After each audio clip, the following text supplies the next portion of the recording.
Sa pagbubukas ng Manila Fame 2024, muling ibinida ang mga produktong gawa ng mga Micro, Small and Medium Enterprises o MSMEs sa Pangasinan sa ikalawang pagkakataon.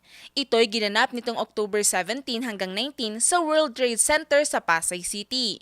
Dito, itinampok ang iba't ibang mga produkto gaya na lamang ng mga home furnitures, home decorations at fashion products tulad ng mga bag.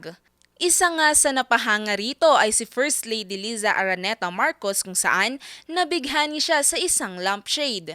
Pagkatapos niya kasi itong kuhanan ng larawan, agad niya rin itong binili. Ang lampshade na ito ay isang obra ni Mariano Aguinaldo, may-ari ng Aguinaldo Enterprises. Gawa ito sa metal at nagkakahalaga ng 22,000 pesos.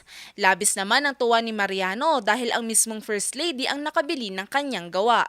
Alam mo naman, kung walang dumating na First Lady, nandyan lang yan. Di ba?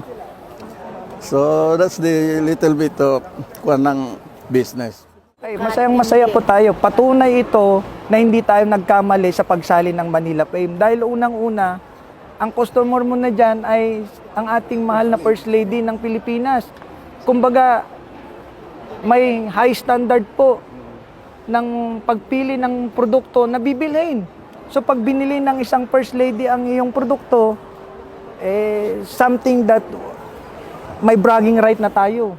Kung matatandaan, isa ang Project Abound na pinamumunuan ni Dr. Arlene Gico, ina ni Governor Ramon V. Gico III, na tumulong sa mga MSMEs ng probinsya para mabigyan ng oportunidad na makalahok sa Manila Fame 2024. Umikot ako ng buong Pangasinan, nagulat ako. Ang dami pala. We're so rich in resources. And very talented ang mga ang MSMEs. Kasi sayang ang gagaling ng ating mga MSMEs. Sayang yung produkto pag hindi nakita ng ibang tao. Sa ngayon, ang mga produktong ito ay tinatangkilik na rin sa ibang bansa. Far ngayon, may inquiry ako from Italy. Meron daw siyang malaking store. So, we are talking about yung price na lang. Kasi, siyempre, kailangan mag-negotiate. So, he will be back, sabi niya. Ngayon, daming buyers, ha?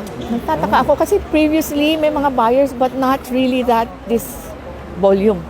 Medyo malaki yung volume. Dahil sa ipinapakitang husay, galing at dedikasyon ng mga Pangasinan MSMEs, patuloy din ang suporta sa kanila ng pamahalaang panlalawigan sa pamumuno ni Governor Ramon V. Gico III.